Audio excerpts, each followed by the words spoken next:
안녕하세요. X세대의 문학관입니다. 지난 6번째 영상 올리고 벌써 11개월이 지났네요. 구독 취소하지 않고 기다려주신 모든 분들 진심으로 감사드립니다. 이제 일주일에 하나씩 영상을 업로드하도록 하겠습니다. 다시 한번 기다려주신 분들 감사드립니다. 그럼 낯섦의 소새끼 마음 7번째 시간 시작하겠습니다.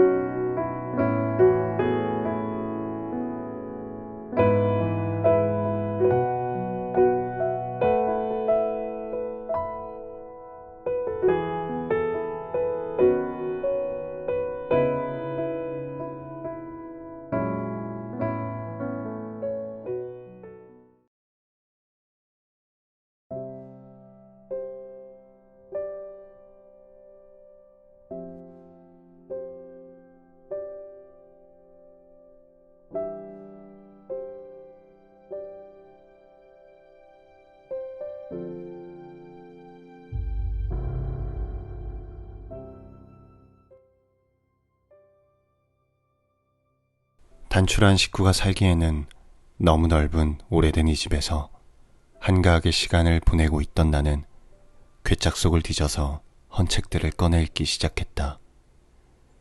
나는 가만히 앉아 책을 앞에 놓았지만 왠지 내용이 눈에 들어오지 않았다.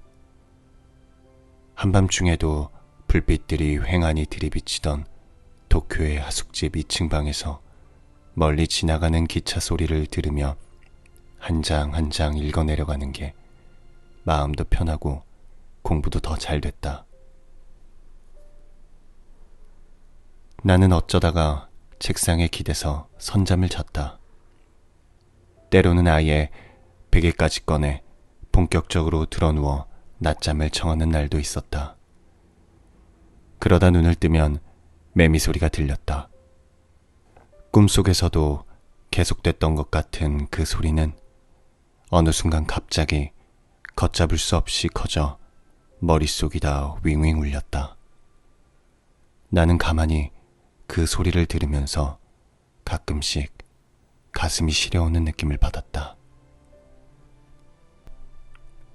나는 연필을 잡고 이런저런 친구들에게 어떤 건 짧게 또 어떤 글은 길게 편지를 썼다. 어떤 친구는 도쿄에 남아 있었다. 또 어떤 친구는 먼 고향집으로 내려갔다.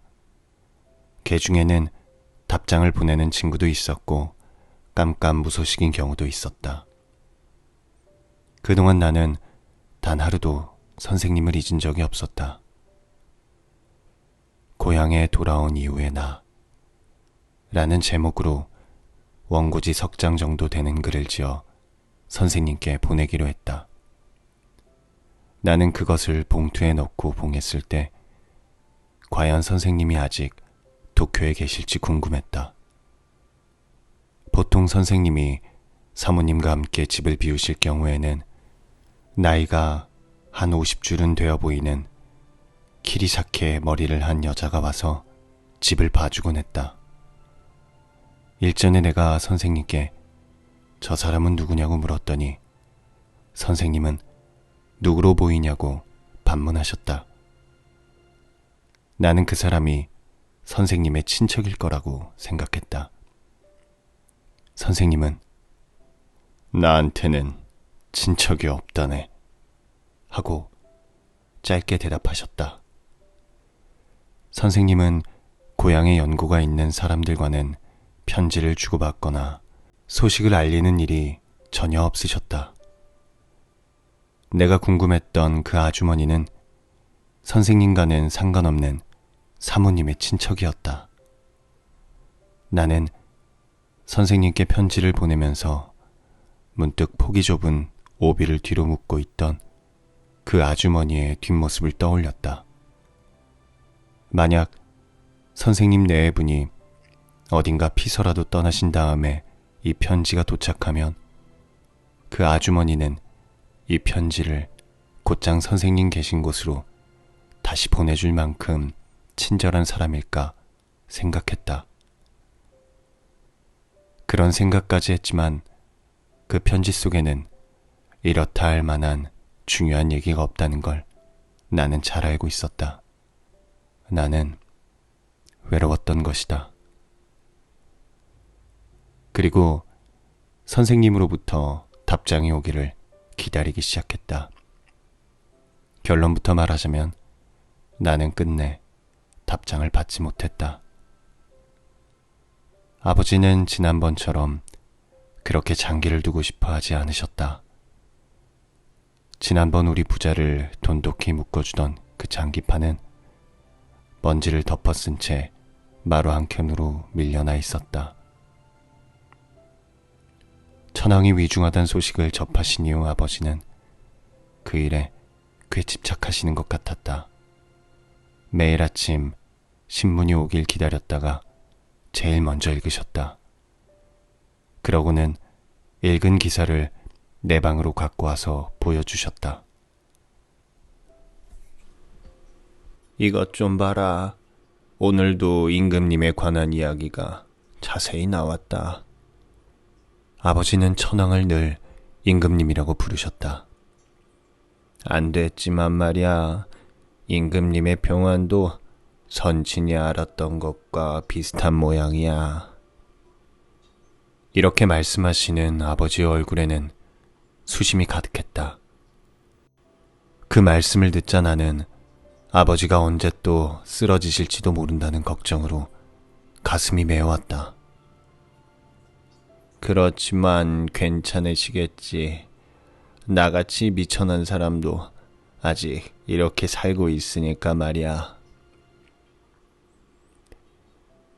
아버지는 겉으로는 당신이 멀쩡하다고 못 박으시면서도 바로 다음 순간에라도 닥쳐올 수 있는 위험을 예감하고 계신 것 같았다.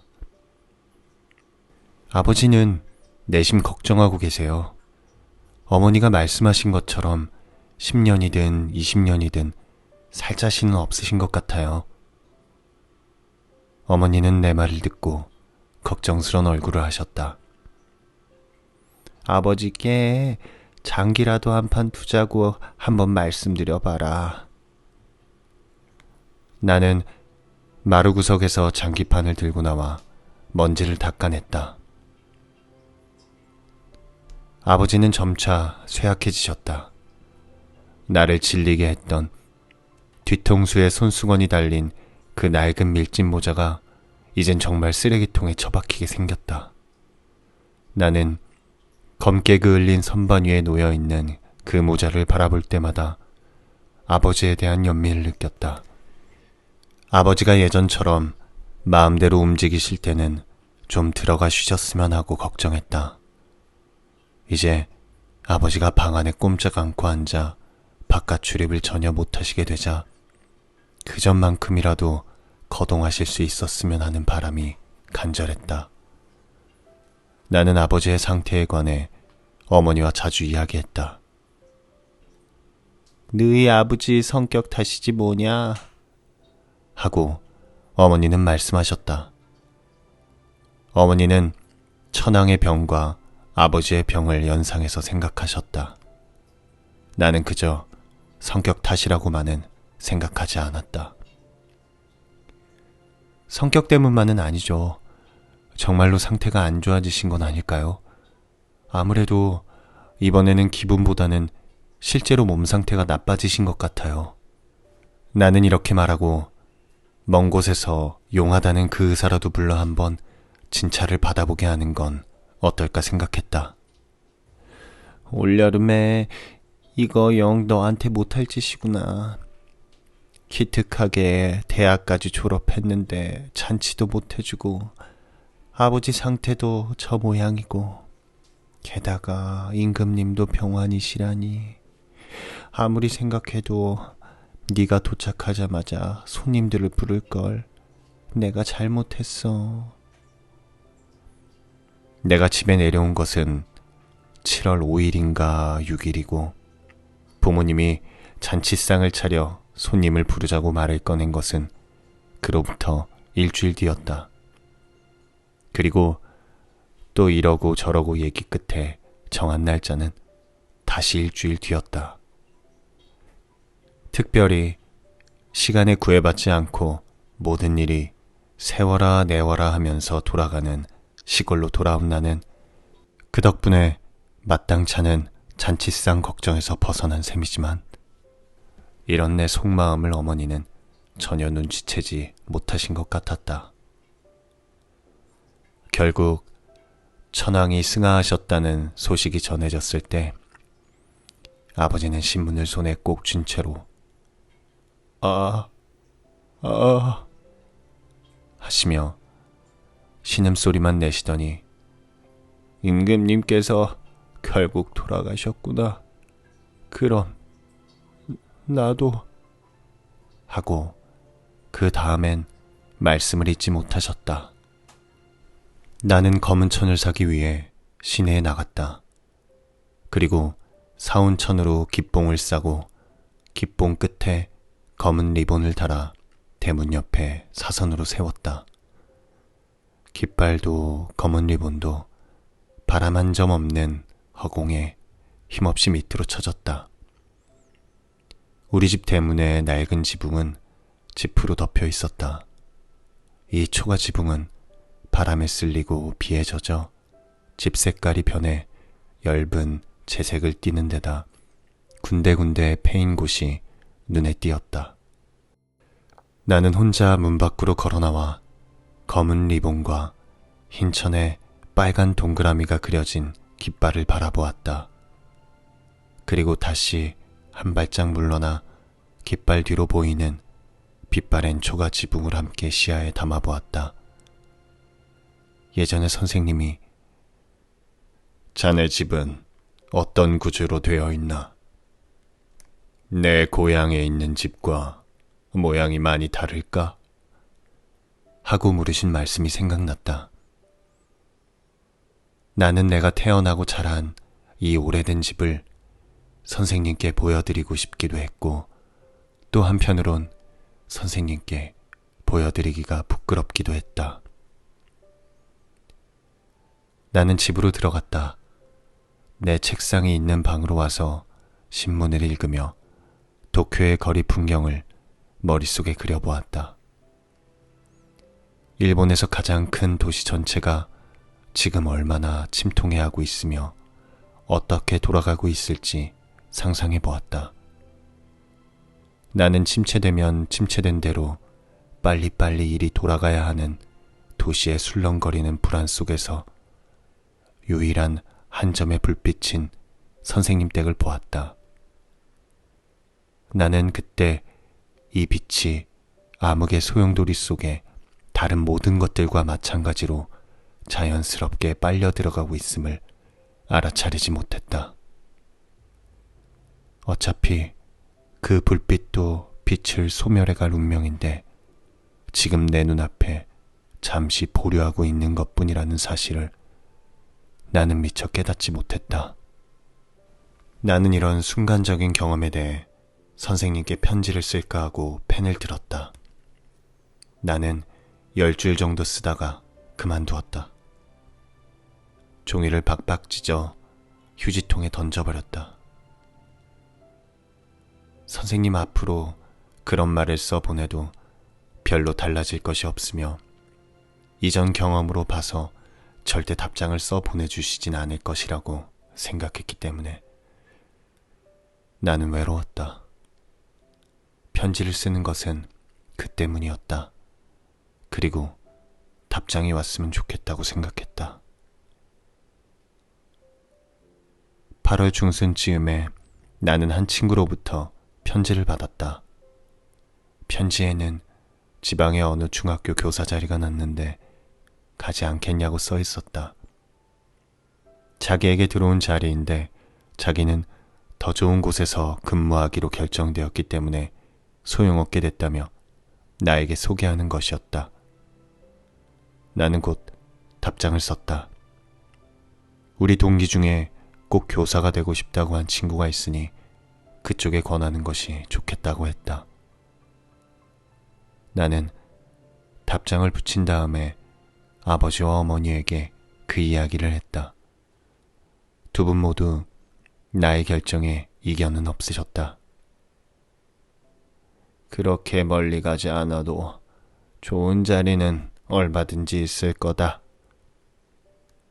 이런 말씀 속에서 나는 두 분이 내게 갖는 과분한 기대를 읽을 수 있었다. 순박하신 우리 부모님은 이제 막 대학을 나온 내가 월급을 많이 받는 굉장한 일자리를 구할 것이라고 믿고 계셨다.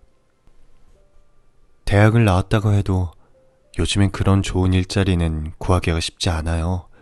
특히 형과 저는 전공도 다르고 또 형이 취직할 때하고는 지금 물정이 많이 다르니까 저희 둘을 똑같이 놓고 비교하시면 곤란하죠. 하지만 대학까지 졸업한 이상 얼른 독립해서 자기 앞가림을 해야지. 그렇지 않으면 우리도 곤란하다. 사람들이 대개 둘째 아드님은 대학까지 나왔는데 지금 무슨 일을 하느냐고 물어봤을 때 할 말이 없으면 영 체면이 안 서니까 말이야. 아버지는 얼굴을 찡그리셨다. 아버지는 이 고장에서 나고 살아오시면서 생전 고향 밖으로 나가는 법을 모르셨던 분이다. 이곳에 사는 아무개에게 대학을 나오면 어느 정도의 월급을 받는다더라는 얘기를 들으신 아버지는 이렇게 말하고 다니는 사람들에게 안 좋은 소문이 나지 않도록 이제 막 졸업한 내가 그럴듯한 자리에 취직하길 바라셨다. 큰 도시에 적을 두고자 했던 나는 아버지나 어머니의 눈에 구름 위를 걸어 다닐 생각을 하는 이상한 사람으로만 비쳤다. 나 스스로도 그런 비슷한 생각을 안 해본 것은 아니다. 나는 내 생각을 있는 그대로 밝히기에는 너무나 생각하는 방식이 다른 부모님 앞에서 잠자코 있을 수밖에 없었다.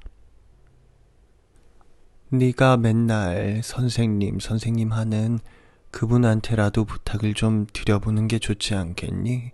이런 때야말로. 어머니는 이런 식으로밖에 다른 방식으로는 선생님을 해석할 수가 없는 분이었다. 지금 어머니가 언급하신 선생님은 내게 고향에 가면 아버지 살아생전에 어서 재산을 분배해서 몫을 챙겨두라고 말한 그 사람이다. 졸업을 했으니 일자리를 주선해주겠다는 그런 사람이 아니었다. 그 선생님은 무슨 일을 하고 계시냐? 아버지가 물으셨다. 아무 일도 하지 않습니다. 하고 내가 대답했다. 나는 분명히 얼마 전에 선생님께선 아무 일도 하지 않는 분이라고 아버지와 어머니께 말씀드린 적이 있다. 그러니 아버지가 벌써 그걸 잊어버렸을 리는 없다. 아무 일도 하지 않는다니 그건 또 무슨 이유에서냐? 네가 그렇게 존경할 정도의 사람이라면 무슨 일이든 하는 분일 텐데 말이다. 아버지는 이렇게 말씀하시며 내게서 무슨 말이 나오는지 떠보셨다. 아버지의 생각으로는 훌륭한 사람이란 모두 사회적으로 높은 자리에 앉아 큰일을 하고 있는 사람이었다. 아무 일도 하지 않는데 훌륭한 사람이라면 필경 야쿠자이기 때문에 놀고 있는 거라고 생각하시는 분이었다. 나 같은 사람도 월급 받고 일하지는 않아도 놀고 먹지는 않잖냐. 아버지는 이렇게까지 말씀하셨다. 그래도 나는 묵묵히 아무 대꾸도 하지 않았다. 보다 못한 어머니가 네가 그렇게 존경하는 훌륭한 분이라면 꼭 어디 좋은 자리를 알아봐 주실 게다. 부탁해 본 적은 있니? 하고 물으셨다. 나는 아니요 하고 대답했다. 왜 부탁을 드려보지 않는 거니? 편지라도 괜찮으니까 한번 여쭤봐라. 예? 나는 대답을 하는 둥 마는 둥 하고 자리에서 일어났다. 아버지는 확실히 당신의 병을 두려워하고 계셨다. 그러나 의사가 올 때마다 꼬치꼬치 질문해서 대답할 사람을 곤란하게 만드는 양반은 아니었다. 의사도 환자가 너무 걱정할 것을 우려해서인지 아무 말도 하지 않았다. 아버지는 당신이 돌아가신 다음 일을 생각하고 계신 것 같았다. 적어도 당신이 안 계신 이 집을 상상해 보시는 것 같았다. 자식들 공부시키는 것도 좋기만 한 건 아니네 그려. 기껏 공부시켜 놓으면 그 자식놈은 집에는 곱빼기도 안 보이니 말이야. 이건 부모 자식 사이 갈라놓으려고 공부시키는 것도 아니고 말이야. 대학까지 마친 형은 지금 멀리 떨어진 곳에서 산다. 공부 좀 했다고 나는 다시 도쿄로 돌아갈 마음을 먹고 있었다. 이런 자식들을 길러낸 아버지의 지금 말씀이 영 틀렸다고 할 수는 없는 것이었다. 오랜 세월 살아온 이 낡은 시골집에 덜렁 혼자 남겨질 어머니를 생각하신 아버지는 무척이나 외로우셨을 것이다. 이 집을 떠나 살 생각은 꿈에도 없으셨던 아버지다. 이곳에서 함께 세월을 보낸 어머니도 눈에 흙이 들어가기 전까지는 이곳을 떠날 수 없다고 믿고 계셨다. 아버지는 당신이 떠난 뒤 처량해질 어머니를 혼자 이 집에 살게 하는 것이 못내 불안하셨던 것이다. 그런데도 말로는 내게 도쿄에서 번듯한 일자리를 얻으라고 하시는 아버지의 말씀은 모순된 것이 아닌가. 나는 그 모순을 이상하게 생각했지만 한편으론 그 덕에 다시 도쿄로 갈 수 있다는 걸 다행이라 여기고 있었다. 나는 아버지와 어머니 앞에서 그런 일자리를 구하기 위해 최대한 노력하고 있다는 걸 보여드려야 했다. 나는 선생님께 편지를 써 집안 사정이 이렇다는 걸 소상히 말씀드렸다. 만약 내가 할 수 있는 일이 있다면 무엇이든 할 각오이니 일자리를 주선해 주십사 하고 부탁드렸다. 나는 속으로 선생님이 이런 나의 부탁에 응하실 리 없다고 생각하면서도 편지를 썼다. 하지만 선생님께서 이 편지에 대한 답장만큼은 보내주실 거라고 기대한 것은 사실이다. 나는 그 편지를 붙이기 전에 어머니와 마주 앉아 이야기를 했다. 어머니가 말씀하신 대로 선생님께 편지를 썼어요. 좀 읽어보시겠어요? 어머니는 내 예상대로 그 편지를 읽지 않으셨다. 그랬냐? 그럼 빨리 갖다 붙이렴. 우는 아이 젖주는 법이다. 다른 사람이 아무 생각이 없더라도 네 쪽에서 먼저 손을 써야지. 어머니는 나를 아직 어린애라고 생각하고 계셨다. 나도 사실 그런 느낌이 들긴 했다. 하지만 어머니, 편지만 갖고는 안 되지요. 9월경에 제가 도쿄로 직접 가야 될 것 같은데요. 그야 그렇기도 하지. 본인이 직접 가야 좋은 자리가 나서겠지. 남한테 부탁만 해놓고 두 손 놓고 있어선 안 되지. 네, 어쨌든 답장은 꼭 올 테니까 그 다음에 다시 얘기하죠. 나는 이런 일에 대해서 빈틈없이 꼼꼼하신 선생님이란 걸 알고 있었다. 그래서 나는 진심으로 선생님한테서 답장이 올 것이라고 믿었다. 하지만 결국 내 예상은 빗나갔다. 선생님으로부터는 일주일이 지나도록 아무런 소식도 없었다. 아무래도 어디 피서라도 가신 것 같아요. 나는 어머니에게 이런 말이라도 해서 둘러대야 했다. 하지만 이 말은 어머니에게 하는 변명일 뿐만 아니라 나 스스로에게 하는 위로의 말이기도 했다. 나는 굳이 어떤 사정이 있을 거라고 가정해서 선생님의 태도를 정당화하지 않고는 불안했던 것이다. 나는 때때로 아버지의 상태를 잊고 당장 도쿄로 올라가 버릴까 하고 생각하기도 했다. 아버지조차 어떤 때는 당신의 병을 잊는 경우도 있었으니까. 당신이 없는 미래를 걱정하면서도 아버지는 훗날에 대비한 어떠한 조처도 하지 않았다. 나는 결국 선생님이 충고하신 재산 분배에 관한 이야기를 아버지께 꺼낼 기회조차 잡지 못하고 그저 세월만 보냈다. 9월 초순이 되자 나는 마침내 도쿄로 돌아가기로 작정했다.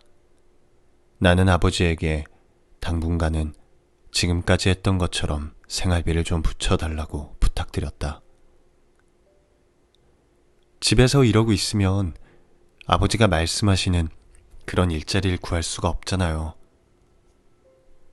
나는 아버지가 원하는 일자리를 얻기 위해 도쿄로 간다는 듯이 말씀드렸다. 부탁 끝에 예, 물론 일자리를 구할 때까지만이죠. 라는 말도 덧붙였다. 나는 말은 그렇게 했지만 나한테 좋은 일자리가 생길 리 없다고 생각하고 있었다.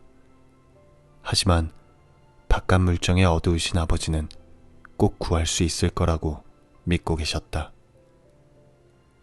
그야 도쿄에 가면 금방이라도 구할 수 있을 테니까 그동안은 어떻게든 마련해 보겠다마는 대신 그게 길어지면 곤란하다. 좋은 자리를 구하는 대로 독립해야지. 원래 학교를 졸업했으면 그날로 다른 사람한테 손을 벌리지 말고 자기 힘으로 벌었어야 되니까. 요즘 젊은 애들은 돈을 쓸 줄만 알지 벌 생각은 안 하고 사는 것 같더구나. 아버지는 이 말씀뿐만 아니라 두루두루 잔소리를 하셨다. 옛날에는 부모가 늙으면 자식들 신세를 졌지만 요즘에는 다 큰 자식들도 부모가 거둬야 해. 하며 푸념 비슷한 말씀도 빼놓지 않았다. 나는 그저 말없이 듣고만 있었다. 이만하면 대충 하실 말씀은 다 하셨겠지 생각하고 나는 조용히 자리에서 일어나려고 했다. 아버지는 언제 떠날 거냐고 물으셨다. 나는 하루라도 빨리 떠나고 싶었다. 어머니와 상의해서 날짜를 정할게요. 그래. 그때 나는 아버지 앞에서 상당히 어른스럽게 행동했다. 나는 되도록 아버지의 심기를 건드리지 않고 시골집을 떠나려고 했다. 아버지는 나를 다시 불러 세우셨다. 이제 네가 도쿄로 올라가면 이 집은 또 텅 비게 돼. 나와 너희 어머니밖에 없잖니. 내가 몸이라도 성하면 문제가 아니지만 이래 갖고서야 언제 무슨 일이 날지 모르겠다. 나는 많이 약해지신 아버지를 위로해드리고 내 방으로 돌아왔다. 나는 여기저기 흩어져 있는 책들 틈에 앉아 불안해하시던 아버지의 태도와 말씀을 머릿속에 떠올리며 생각했다. 나는 그 순간 다시 매미 울음소리를 들었다. 그 소리는 요전에 들었던 소리와는 달리 중이 웅얼웅얼 불경을 읊어대는 소리처럼 들렸다. 나는 여름방학 때 집에 내려와서 목청이 끊어져라 맹렬히 울어대는 매미 소리를 가만히 듣고 앉아있으면 괜스레 서글퍼지곤 했다. 그러면 나의 슬픈 감정은 이 벌레의 맹렬한 울음소리와 함께 마음속 깊이 타고 들어와 묻히는 것 같았다. 그런 감정이 들면 나는 미동도 없이 앉아 다른 사람들을 떠올렸다. 그런데 그때 방에 돌아와 매미 소리를 들었을 때는 기분이 달랐다. 매미 소리가 마치 중에 불경 외는 소리처럼 들리더니 나를 둘러싼 사람들의 운명이 큰 윤회의 바퀴 속을 빙빙 돌아가는 모습이 머릿속에 그려졌다. 나는 많이 외로워하시는 아버지의 태도와 말씀을 생각하며 한편으론 보낸 편지에 답장도 없으신 선생님을 떠올렸다. 선생님과 아버지는 내가 이성적으로 비교를 할 때나 마음속에 저절로 떠오를 때나 정반대의 인상을 남긴다. 나는 아버지의 모든 것에 대해 거의 다 알고 있다. 내가 만약 아버지의 슬하를 벗어나 독립한다면 부모와 자식 간의 정 때문에 섭섭한 마음이 들 뿐이다. 한편 선생님에 대해서 나는 아직 파악하지 못한 부분이 많다. 말씀해 주시기로 약속한 과거도 듣지 못했다. 선생님은 나에게 있어서 미지의 인물이었다. 나는 반드시 내가 모르는 그 부분을 거쳐 선생님의 모든 것이 확실한 단계까지 나아가야 한다고 생각했다. 선생님과의 관계가 끊어지는 건 나에게 큰 고통이었다. 나는 어머니와 상의해 도쿄로 돌아갈 날짜를 잡았다.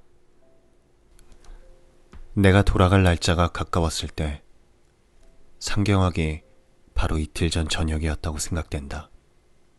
아버지가 다시 쓰러지셨다. 나는 그때 이미 책들과 옷가지를 정리해 짐을 챙겨둔 상태였다. 이번에 아버지는 욕조에 들어가 몸을 닦던 중에 정신을 잃으셨다.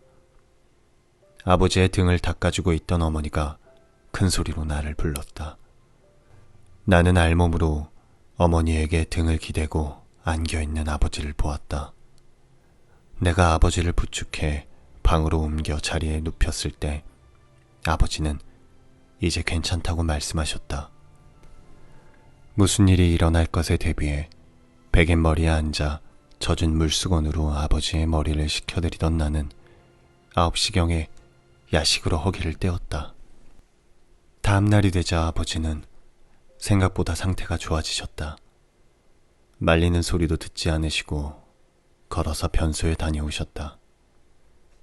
이제 괜찮다. 아버지는 작년 말에 쓰러지셨을 때 내게 했던 말씀을 그대로 반복하셨다. 그때는 내가 보기에도 괜찮으셨다. 나는 이번에도 어쩌면 본인 말씀대로 괜찮으실지도 모른다고 생각했다. 그리고 의사도 늘 신경 써서 조심시켜야 한다고 말만 할 뿐 부탁을 해도 확실한 말은 해주지 않았다. 나는 불안한 마음에 날짜가 되었는데도 선뜻 도쿄에 갈 생각을 하지 못했다. 그리고 어머니께 좀 더 상태를 지켜본 다음에 갈까요? 하고 상의드렸다. 어머니도 그래 주겠니? 하고 부탁하셨다. 어머니는 아버지가 정원에 나가시거나 뒷문 쪽으로 내려가시는 모습을 보면 아무렇지 않구나 하고 방심하시면서 갑자기 이런 일이 생기면 필요 이상으로 걱정하시며 어쩔 줄 몰라 했다.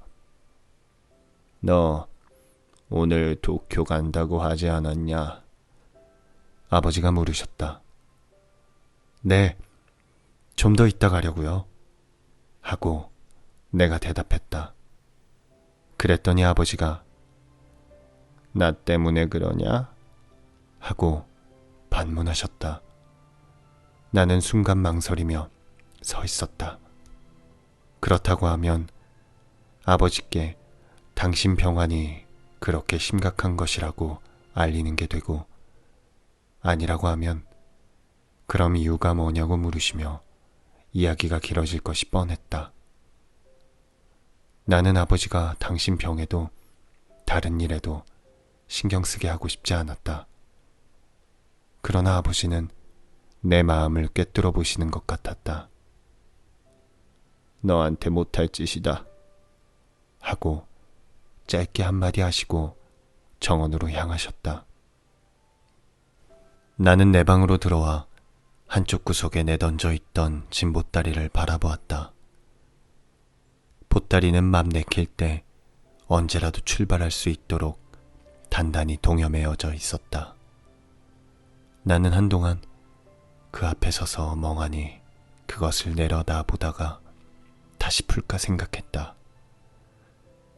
몸은 이곳에 있어도 마음은 딴 곳에 두고 심란한 기분으로 그렇게 또 2, 3일을 보냈다. 그때 다시 아버지가 쓰러지셨다. 의사는 절대 자리에서 일어나지 말고 그대로 누워서 안정을 취하라고 명령했다. 이게 어찌된 일이냐 하고 어머니는 아버지가 들리지 않을 정도의 작은 목소리로 나에게 말씀하셨다. 어머니의 표정은 아주 불안해 보였다. 나는 형과 여동생에게 전보를 쳤다. 하지만 아버지에게는 아무 말씀도 드리지 않았다. 아버지가 말씀하시는 걸 보면 그저 감기 정도 앓고 있는 사람처럼 보였다. 게다가 식사량은 평소보다 훨씬 늘었다. 옆에서 주의를 줘도 좀채 듣지 않으셨다. 어차피 죽을 거라면 만난 거라도 원 없이 먹고 죽어야지. 나에게는 만난 것을 찾으시는 아버지가 한편으론 우습기도 하고 한편으론 마음을 찡하게도 했다. 아버지는 정말로 맛있는 음식을 먹을 수 있는 도시에서는 사신 적이 없는 분이었다. 한밤중에도 가키모치를 구워오라고 하셔서 우적우적 씹어 드셨다. 어찌 저리 배를 줄이시는 걸까? 아무래도 아직은 살만하신가 보다. 어머니는 다른 사람들이 보면 걱정했을 이상 증세를 보고 오히려 안심하시는 것 같았다. 그러면서도 병이 났을 때나 사용하는 줄이다라는 구식 표현을 무엇이나 잡숫고 싶어 한다는 의미로 사용하셨다. 큰아버지가 병문안을 오셨을 때 아버지는 너무 늦어서 가야겠다는 큰아버지를 자꾸 붙잡으셨다. 당신이 심심해서 그런다는 것이 주된 이유였지만 어머니나 내가 먹고 싶은 만큼 먹을 걸 주지 않는다고 불평을 늘어놓으려는 것도 큰아버지를 붙잡는 목적 중에 하나였던 것 같다. 아버지의 상태는 일주일 동안 변화가 없었다. 나는 그동안에 규슈에 있는 형에게 장문의 편지를 썼다. 여동생에게는 어머니한테 연락하라고 했다. 나는 속으로 이번이 두 사람 앞으로 아버지의 건강에 관해 붙이는 마지막 편지가 될 거라고 생각했다. 그래서 편지에다 다음에 또 무슨 일이 있으면 그땐 전보를 칠 테니 곧바로 달려오라고 일렀다. 형은 일 때문에 늘 바빴다. 동생은 임신 중이었다. 그러니 아버지 상태가 당장 어찌 되실 정도가 아닌 이상 곧장 불러드릴 상황은 아니었다. 하지만 사정 봐준답시고 천천히 알렸다가 기껏 멀리서 달려왔는데 너무 늦어 아버지의 임종도 보지 못하면 그것도 나중에 원망을 들을 일이다. 나는 전보 내용뿐만 아니라 붙이는 시기까지 남모르는 고민을 해야 했다. 며칠 몇 시에 돌아가실 건지는 저로서도 알 수 없습니다. 다만 언제고 일이 날 수 있다는 것만큼은 알고 계세요. 먼 곳에서 왕진원 의사는 나한테 이렇게 말했다. 나는 어머니와 상의를 해서 그 의사가 소개해준 간호사를 집에 상주시키기로 했다. 아버지는 당신의 베갯머리에 와서 인사를 하는 흰옷 입은 여자를 보고 이상한 표정을 지으셨다. 아버지는 당신이 회복할 수 없는 병에 걸렸다는 사실은 진작 알고 계셨다. 하지만 죽음이 당장 코앞에 닥쳤다는 것은 전혀 감지하지 못하셨다. 이제 이 병이 좀 나으면 도쿄에 한번 놀러 가야지. 인간은 언제 죽을지 모르니까 무엇이든 하고 싶은 게 있으면 살아생전에 다 해봐야 해. 어머니는 옆에서 그저 그땐 저도 함께 데리고 가주세요 하고 장단을 맞추셨다. 하지만 그런 아버지도 때로는 상당히 상태를 비관하셨다. 내가 죽으면 아무쪼록 너희 어머니 잘 모셔라. 이 내가 죽으면이라는 어구는 이미 전부터 내 마음속에 자리하고 있었다. 내가 졸업하던 날 저녁 선생님은 사모님에게 몇 차례 이러한 말씀을 반복하신 일이 있다. 나는 미소를 띠며 말씀하시던 선생님의 얼굴과 재밌지 않아요 하며 듣지 않으려고 하시던 사모님의 모습을 떠올렸다. 그때 선생님이 하신 내가 죽으면이라는 말은 단순한 가정이 아니었다. 지금 내가 아버지로부터 들은 말은 바로 몇 분 후에라도 일어날 수 있는 사실이었다. 나는 아버지를 대할 때 선생님을 대하시던 사모님의 태도처럼은 할 수 없었다. 그러나 무슨 말로라도 아버지를 위로해드리지 않을 수 없었다. 그런 약한 말씀 하지 마세요. 이제 곧 나으시면 도쿄에 나들이 하러 오실 거잖아요. 어머니도 함께 말이에요. 이번에 오시면 정말 놀라실 거예요. 도시가 얼마나 많이 변했는데요. 새로운 전차 노선도 많이 생겼고 전차가 지나가는 곳은 그 거리도 자연히 변화하죠. 게다가 구획 정비도 새로 했어요. 도쿄는 말이죠. 1분 1초도 가만히 있질 않아요. 나는 아버지를 어찌 대할지 몰라 쓸데없는 말까지 떠들었다. 그래도 시덥잖은 내 말을 듣고 아버지의 기분은 좀 나아지시는 것 같았다. 병이 길어지니 자연스럽게 집에 드나드는 사람도 많아졌다. 근처에 사는 친척들은 이틀에 한 명꼴로 돌아가며 문병을 왔다. 그 가운데는 비교적 먼 곳에 살아 평소엔 얼굴도 보기 힘든 사람들도 있었다. 이거 큰일이다 싶어 달려왔더니 뭐 괜찮으시네. 말씀도 잘하시고 무엇보다 조금도 수척해 보이지 않는데? 하고 돌아가는 사람도 있었다. 내가 처음 내려왔을 때는 썰렁하던 집이 아버지 병환 때문에 점점 북적대기 시작했다. 자리 보전을 하는 동안 아버지의 상태는 점점 안 좋은 방향으로 기울었다. 나는 어머니와 큰아버지를 모시고 이야기를 한 뒤 마침내 형과 여동생에게 전보를 쳤다. 형한테는 곧바로 내려오겠다고 답신이 왔다. 매제도 오겠다고 답변을 보내왔다.